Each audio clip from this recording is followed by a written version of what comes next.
Hi, Justin here with Seabreeze Erosion Solutions. I'm one of the senior project managers.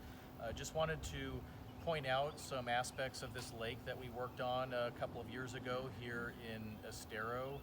Here you can see a shoreline filled with crushed shell. Now, the customer had a drop off of about 8 to 12 inches in escarpment right along the top of this bank, and we actually came in and installed this shell to get rid of the escarpment. And then these littoral plants, these happen to be sand cordgrass. So as you can see, the ones next to me are a little bit newer. The ones behind me, about 4 feet tall, are mature size. So once all these grow into mature size, they're gonna do a good job at holding in the bank. The roots will hold in the bank, and they're good for the water.